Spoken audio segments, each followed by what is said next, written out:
Well, good afternoon, everyone, and Happy New Year. As we continue our series on workplace mental health, thanks for joining us again. Sean Egan with the Department of Labor and Economic Opportunity. For everybody attending, as if you don't know by now, there's a Q&A box at the top of your screen. You can submit questions at any time throughout today's presentation. We'll get to as many as we can at the end.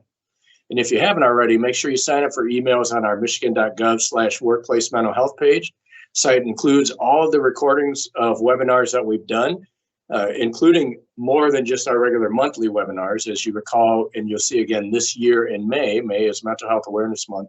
We did a lot more in May, including one of our favorites, which was covering the research on the 4-day work week that everybody's been talking about so much in the news. So you can find all of that there. There's other links to other information that you can find and use. And then certainly we try to be sparingly, but we might email you from time to time out of that email box as well to make sure that you have important updates about things that we're trying to do.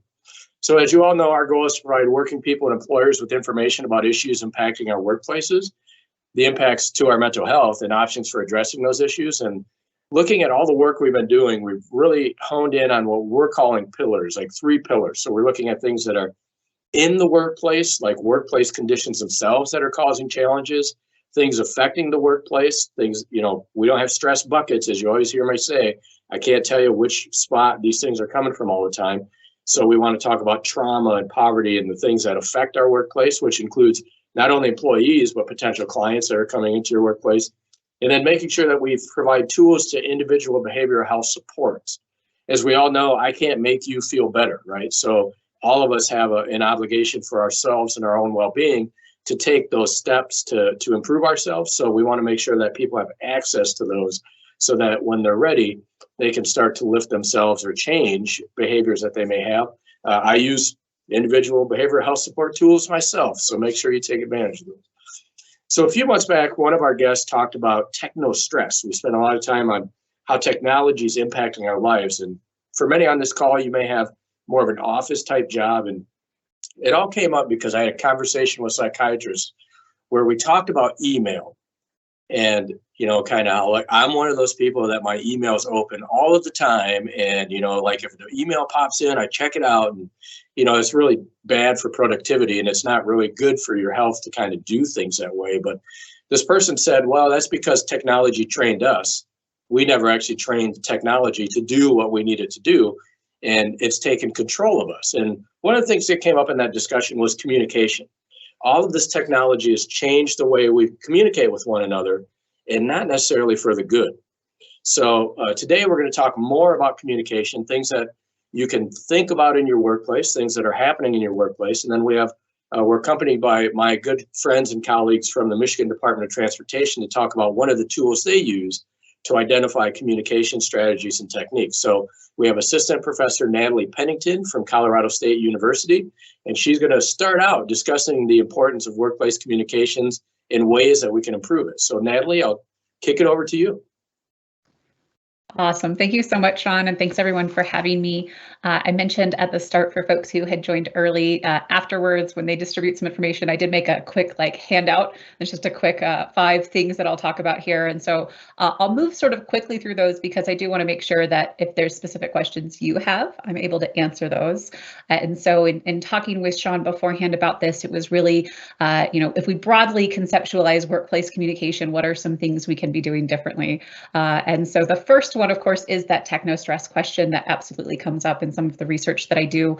And the biggest tip I can offer here is that creating clear mediated communication expectations and boundaries. That's something that can really be modeled by leaders within an organization, right? So even things as small as if you respond to an email outside of work hours, setting that delay message so that it sends the next day, which is just encouraging folks to sort of practice that expectation. The email one definitely comes up a lot within this as well. I think a really good question to ask yourself before you send an email is this the right mode, right? If there's a risk for miscommunication, which can happen with something like email, which is considered very lean because it's text-based, then you might just decide to make a quick phone call to someone instead and get the answer, especially if it's something you want a quicker response to, and can kind of balance some of those ways we use technology so we're not feeling like we have to always be on all of the time. Switching away from technology, another tip and a big area that I study within my own research is friendship in the workplace. So there's tons of research about why having friends at work is really good for two parts. One is it's our mental health and well-being, right? So we're just happier people because we're working with people we like to work with and enjoy being around them. But it does also make us more productive in the workplace. So benefits the organizations as well to create that space for socializing. So one of the tips I offer with this is finding opportunities to work in teams, right? So especially if you're someone who maybe your communication style is a little bit more introverted, you're not quite as comfortable building those connections. One of the first ways we know that people can build a friendship is just spending time together. And so working in teams and joining things like this and talking with folks is a great way to sort of start to build some of those friendships. And I'll also say on that one, it doesn't have to all be best friends. So I do think we sometimes get fixated on this, like I have to be besties with everyone. And that's definitely not the case here. But certainly creating that opportunity, I think, can be good. Sort of tied to that, so connecting the first two together is some of you might be remote workers. So my husband works remote. As an academic, I have sort of an interesting tension where I'm on campus quite a bit, but sometimes work remotely as well, a little bit more flexible schedule. And one of the things we're finding is that remote workers struggle with that social connection because you're not going into the office as much, or if you join something like Work Call, you jump right into the work component of it. And so as remote workers, I think a big tip I offer is making sure you create that space and opportunity to connect socially. So not making it just about that this is the work we have to do, but taking time at the start of the call or the end of the call to check in with folks. It can be something that's really helpful. And part of that I also suggest is finding opportunities in your community. So it doesn't have to be the workplace, but recognizing that if you do work remotely, there's a greater risk of you having some disconnection issues, loneliness. And so making sure you find people that you can communicate with to fulfill your social connection needs is definitely something that's important. Two more tips to offer. The next one I'll say is really the small first step. So maybe you're like, oh, again, I definitely identify as an introvert more. So I'm not always jumping out there to make sure I talk and build friendships with everyone. And so one very, I think, manageable tip if you're in the office is just having your office door open. And so sort of creating that opportunity to encourage folks to know that you're open to talking. And so maybe you do work with someone who is a little bit more social. Even just little mundane maintenance things as well, like walking down the hallway and you see someone's door open and stopping and saying hello and asking how their weekend was. These little interactions can absolutely build up and sort of spiral to help our daily well-being, which can help our well-being over time as well. So it doesn't have to be like big, deep conversations all the time. A lot of that mundane stuff can be actually really helpful for us as well.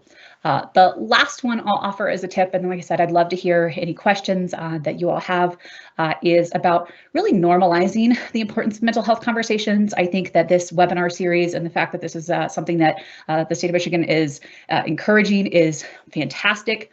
Again, especially when we think about leaders within organizations, sort of taking away that stigma and saying that it's important to talk about mental health and wellness and kind of what all of those things entail, right? Everything from loneliness and connection and disconnection, self-esteem. How can we encourage and create space for folks to feel okay talking about that is definitely important. And it's one of the biggest ways we know can benefit people is just being able to say like, yeah, I don't feel great today. My answer doesn't always have to be smile and say wonderful, and that's okay too.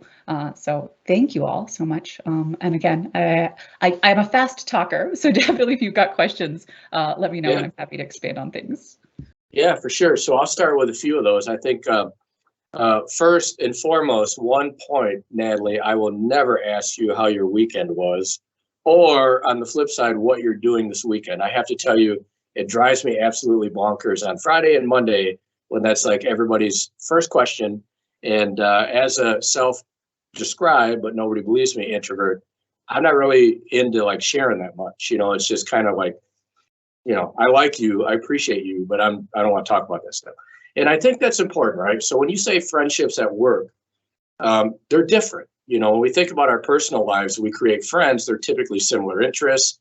It could be a hobby, it could be anything else, but you have more in common. When you think about work, it's like a hodgepodge group of misfits all stuck in the same place that have to work together and sort of row the boat in the same direction. So can you talk a little bit about what a friendship at work might look like compared to what you're used to when you say the word friends?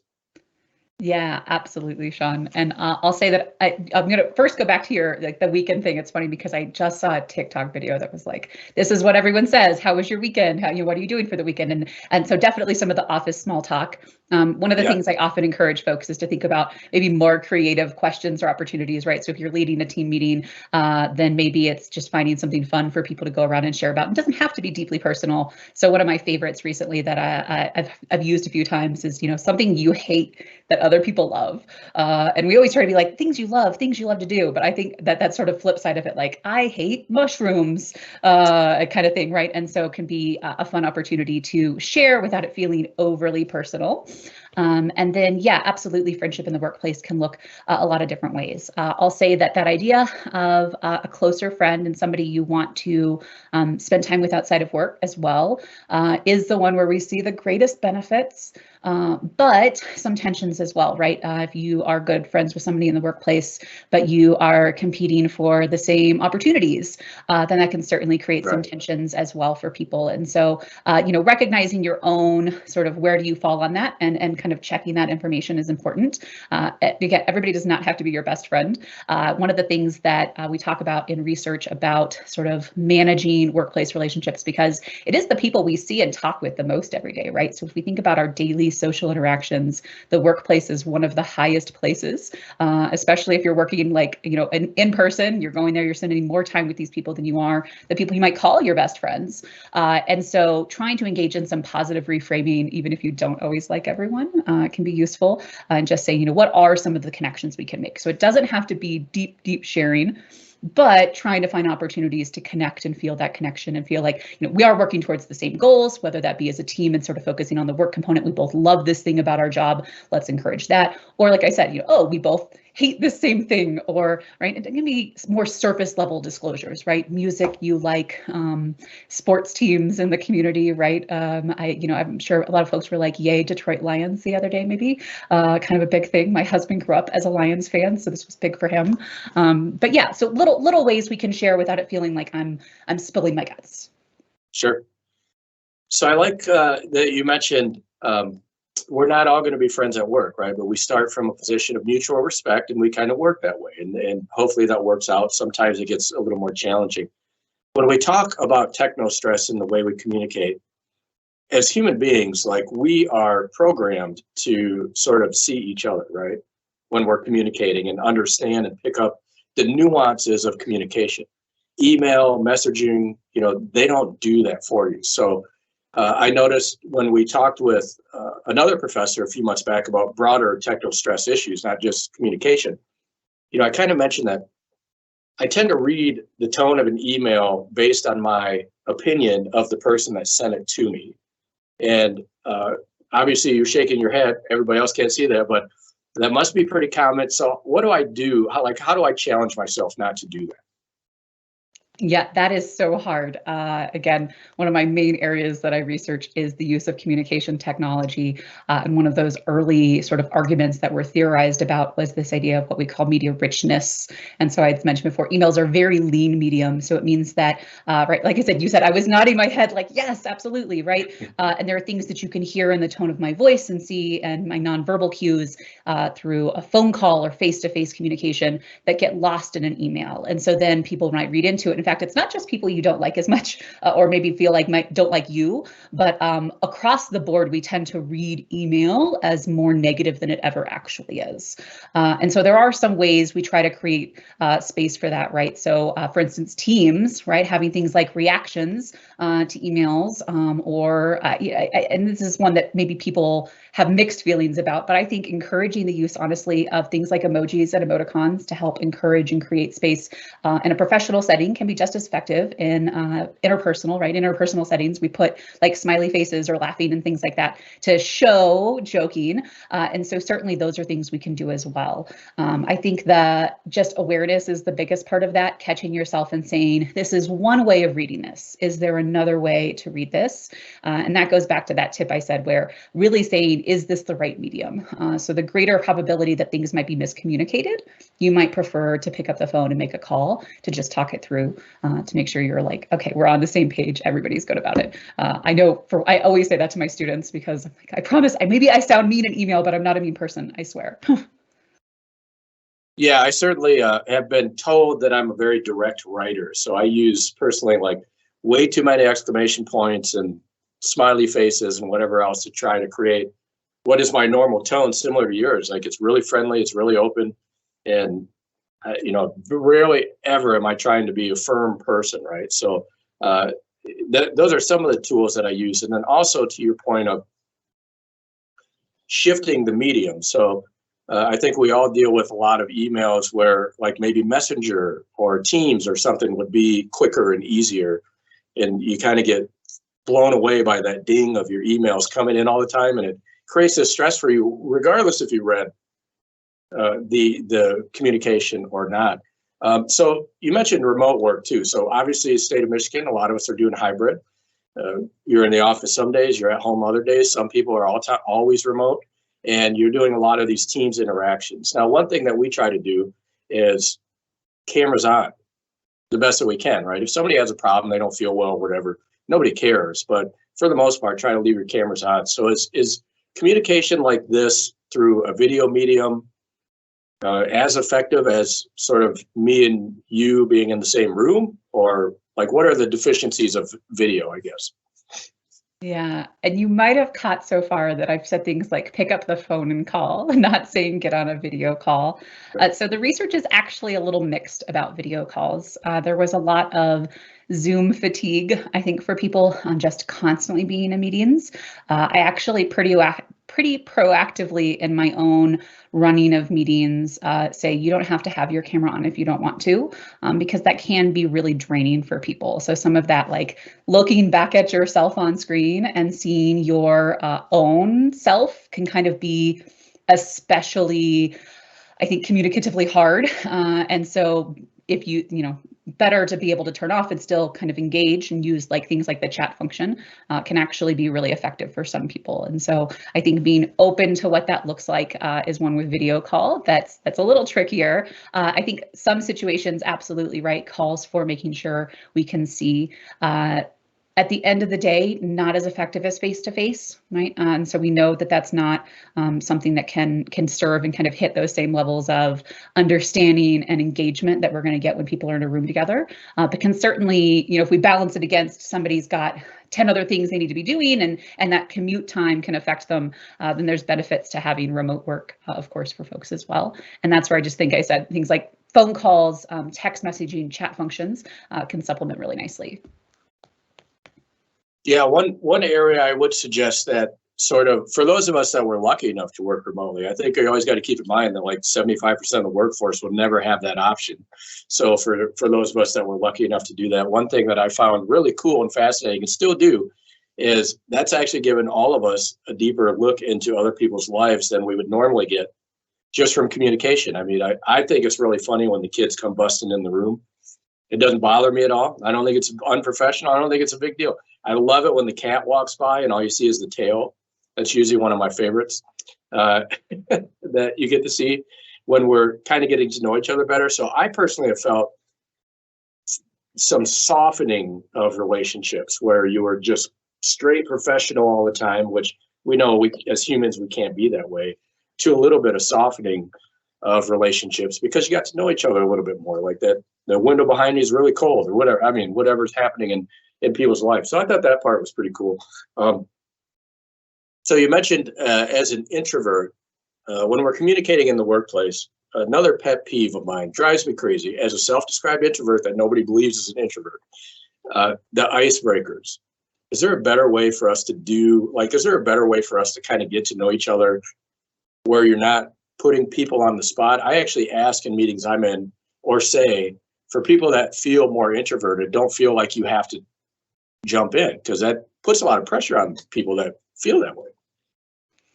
Yeah, that's where I said I think mixing up some of the questions you ask can be helpful when thinking about the degree of sort of information gained or shared, right? What are things that we can share that might be a little bit more comfortable? Having options also, right? So here are 4 different questions you could answer. I'd love it if you could pick and answer one of those to share as a starting point so that people are like, that's the one I'm comfortable with, and can kind of build from. I do those again in my own classroom settings, right? We do icebreakers on the first couple of days of the semester. And one of the things that I pull from as a list, and you'll laugh. So if you Google it publicly, it's known as the 36 questions to fall in love. And I'm like, I'm sorry, why are we talking about this in the workplace? So that's not their origin. Their origin was 36 questions that were used in research to help build connection between people. So it was actually centered around a question of friendship. And then later sort of was popularized. I think like New York Times did an article, The Atlantic did an article. They're like 36 questions to fall in love. But it sort of moves from less deep questions to deeper questions. And so pulling from some of those that we know in research help us build connection could also be sort of some creative icebreakers. But I think mixing it up a little is a good way for people to be comfortable. And it's whatever works for your environment. And Natalie will be here to the end. I'm going to transition over to my colleagues at MDOT in just a moment. But I think one thing that always works for me is I do a lot of sort of like self-deprecating humor or tell stories about things that I've done, and it allows people to attach to something. And it's not really about them learning more about me. It's about providing an opportunity for somebody to share something about themselves. It usually works out pretty well. We usually have a lot of laughs, and I don't mind kind of putting myself out there. But so we talked a lot about communication in the workplace, and for employers and working people out there, you're thinking like, okay, so what do we do? So we talked with our friends at the Michigan Department of Transportation, a very big agency within the state of Michigan. We are employers as well, so we have to think about these things all of the time. And they've been using what's called the DISC assessment for quite some time to identify communication, how you communicate and how that can impact the workplace, as well as some other things. They're not going to talk about the methods and tactics of the DISC assessment. That's a proprietary tool that they use. So if you want to learn more about that, you can just research DISC assessment and it'll kind of get into that. Identifies personalities and some other things. So Christy, I'll start with you on kind of like how MDOT's use that tool to impact communication in the workplace. Thank you, Sean. And Natalie, excellent information. Thank you. Appreciate that. So yeah, we've used the DISC tool for many years. We use it as a team building tool. We also use it as a standalone class so that people can understand their behavioral styles and why sometimes when they're talking to people and they're communicating, it doesn't feel like their message is getting across. And I think everybody's experienced that sometimes that you go into a meeting or a conversation and you're just missing the mark. And this tool is super helpful because it helps you to see how you come across to people, what your needs are for your particular behavioral style and your communication style. But the bigger part of that is it helps you understand what other styles need from you. So for example, I'm extremely extroverted, very outgoing, but there's a lot of people that I work with that are very introverted and quiet.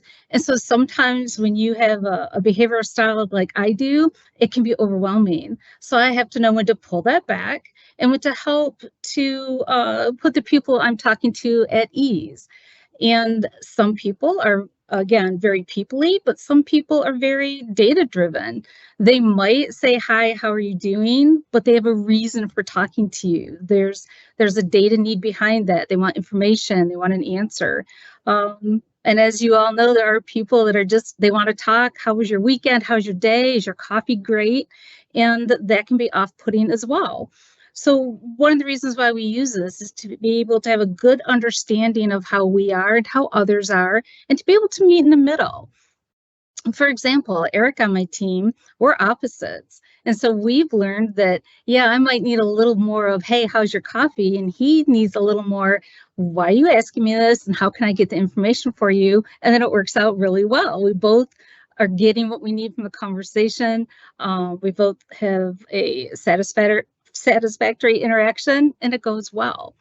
One of the things to note too with this particular tool that we use, we make sure we let people know that, so you might score out one way doing this particular job with this particular group of people.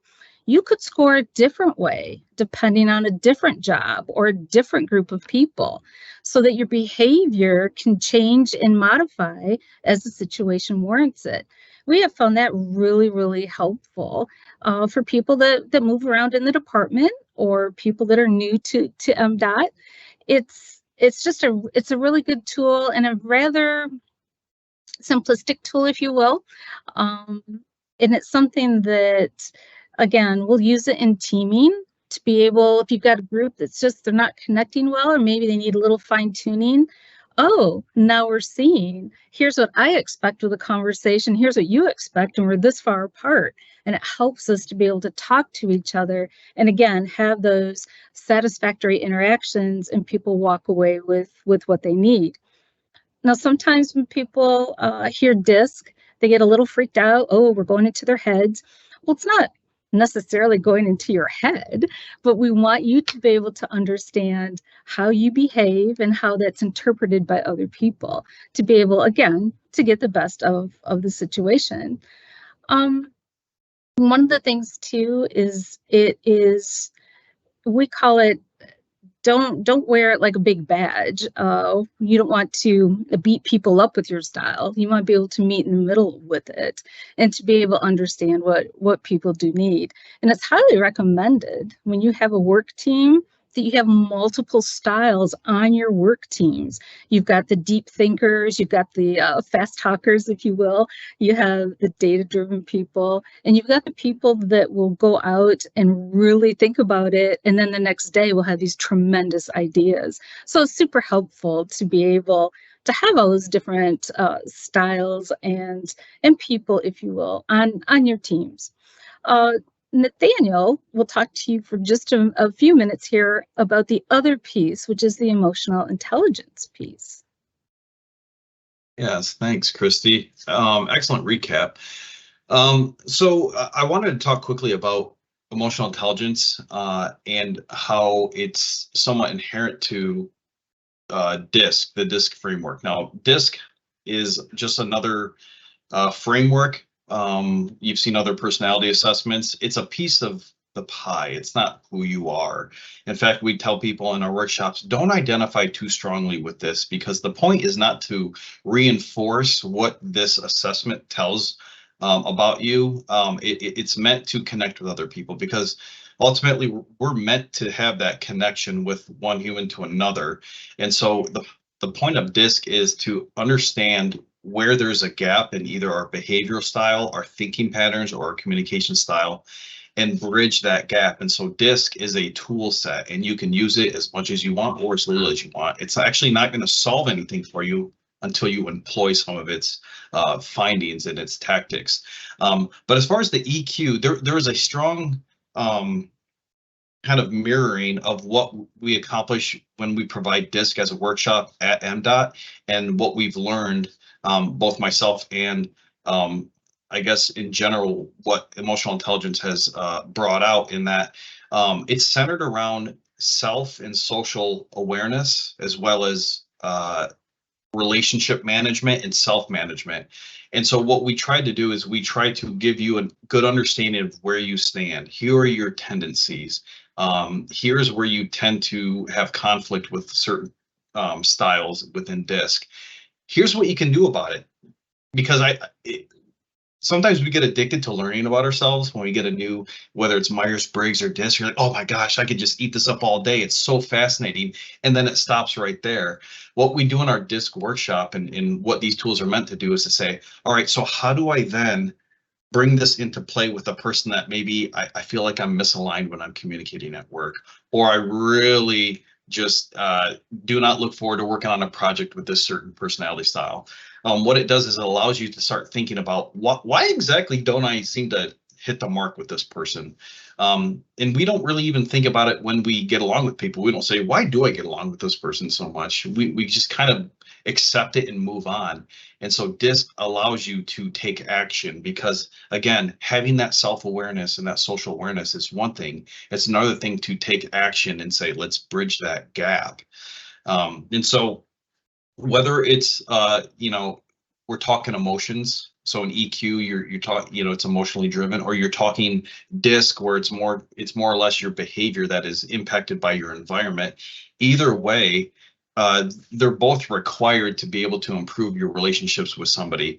So for instance, Christy, I've been working for Christy now for 4 years, and I am also quite the opposite as her. And for a couple of years, I would hear from our old team lead saying, "Hey, could you do some expressions with your face when she's talking with you, because she doesn't always quite know what you're thinking." And to me, that wasn't a problem, because my job isn't to remain mysterious. My job is to become part of my job is to become known to my boss, to let her know how I'm thinking about a thought, because that's what she needs. My boss wants verbal and physical feedback from me. And so for me to understand the information, because I want to connect with her, I was like, oh, I didn't even think that was an issue, but my style kind of tends to be more reserved. And so DISC allows you to kind of open up your mind and see where some of these interactions are inadvertent. And like I said, helps you bridge the gap. Last thing I want to say, because there's just so much to talk about, we do these workshops all the time, and it's hard to kind of condense it down. Natalie, I'm sure you had that's probably why you were talking so fast. There's just so much information to talk about. The last thing I want to say, and it's a mantra I've kind of lived by as I've learned about emotional intelligence, and I've been able to see how DISC works alongside that, is you always want to give yourself options. And that comes into play when you're making assumptions about maybe a really awkward interaction with somebody. You can, and oftentimes we can assume that either they're being a jerk, they don't know what they're talking about, they're trying to, throw me under the bus, what have you. A lot of these negative assumptions. That doesn't give you many options on where to go with that relationship, right? It's assuming the worst, and it's just saying, all right, that's just how it's going to be. I'm going to keep my distance, as opposed to saying, maybe there is responsibility on my end to try to connect with that person, or maybe I didn't say things correctly, or we just genuinely, without any bad feelings, just it didn't work out. You always want to give yourself options by saying, I think this person just really needs me to get into more of the details, where my last colleague didn't need that so much. And so again, DISC provides you tactics, and it gives you a mindset to really lean into thinking the best of others and assuming that it's not a personal problem. It's a behavioral communication issue, and we have the tools to merge that. So I'll leave it at that. Sean, I'll just hand it over to you. Cool. We're running just a couple of minutes over. We got just a couple of questions. I think this first one I'd like to ask Natalie, a very complicated question to answer, I think, but maybe you have some insights that can help. So this person asked, how does someone overcome stereotypes that accompany them, i.e., a strong Black woman, when communicating? How do they free themselves from the stereotype without shrinking themselves? Any thoughts that you could share on that? Yeah, thank you, Sean. And thanks to whoever asked this question, because it is something that I think we do have to think about in the workplace when there are stereotypes tied to our identity and how people think we might be communicating, and sort of trying to step outside of that. I think that a lot of the research says that this is something where it honestly falls on both parties, right? So ensuring that, individuals in leadership positions are encouraging folks to communicate in a way that works for them. But I also think this crosses a little bit with some of the MDOT of saying, taking that chance to kind of learn some of the nuances of my communication patterns and how my communication might shift with different individuals is also something that can be really useful. So not shrinking yourself, but saying, in this particular context, what communication style is most effective for me to get my message across, and who am I communicating with, because that's, being a competent interpersonal and professional communicator, I think, is saying I have all these different tools in my toolbox, and sometimes this style might be more effective, and sometimes this style might be more effective. And so, not saying shrink yourself, because I don't think anyone should. I think we should be, our own authentic who we are, but recognizing when some communication might work more effectively than others is something that can be useful there. The last part of it, I also say, is seeking out mentors within your organization, and that can be anybody. So it could be a peer mentor for that matter, but other individuals to sort of learn how they approach that, because there's so many nuances, I think, within individuals that I'd hesitate to be like, this is the one way, because it's going to be a little bit more specific, I think, to that context. Yeah, I appreciate that. And I appreciate that people should be their authentic selves. And certainly one thing we do in the state of Michigan and in broader is sort of implicit bias training. So as you can all see from looking, I'm a white male, right? And as cool as I think I am, I have biases that I have to manage. So we definitely want to keep pushing that message as well, because nobody should have to shrink themselves to try to communicate just because of who they are, what they look like, or where they come from. So we'll keep fighting that fight too. The last question, and then I'll wrap it up. This one's very difficult. Could be MDOT, could be Natalie. This person asks, how can I communicate more effectively if I've not received feedback in my workplace? So when you think about, I assume this is from sort of a leadership level, not really getting feedback from your leaders on how you're doing. I think as humans, we're always trying to fit in some way or another, right? And we sort of want to know where we stand. Am I doing it right? Am I doing it wrong? What's going on? So this is a real challenge, right? So maybe Christy, do you have any thoughts on like how this person can help themselves? Yep.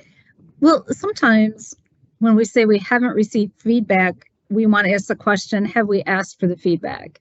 Have we asked a specific pointed question to a person or people to literally say, I would like feedback on this, and this happened, or how can I do this better? How am I not meeting the mark? So sometimes we have to start it in that manner of asking that question first. Sometimes people don't know how to give feedback, and feedback doesn't mean you go and trounce the person, they leave feeling defeated and horrible. It needs to be done in a caring way of, when you did this, this is what happened, or this is how it made people feel. So perhaps if you did this other thing, that could help for whatever the problem might be. It's definitely also, though, knowing your style and the style of others as well. Yeah, for sure. I think, depending on where people are, you could be, like you said, with you and Nathaniel, like opposites, right? And maybe the leader's the opposite of you, where you feel like you need feedback. The leader's not one of those people. So we got to break down those barriers there. We ran about 6 minutes over. Hopefully everybody was able to hang on. It looks like it. I appreciate everybody. I just want to thank you all for joining us. We'll get this recording out to everybody, as well as the one pager that Natalie put together on some tips for communication in the workplace. And we look forward to seeing you all next month.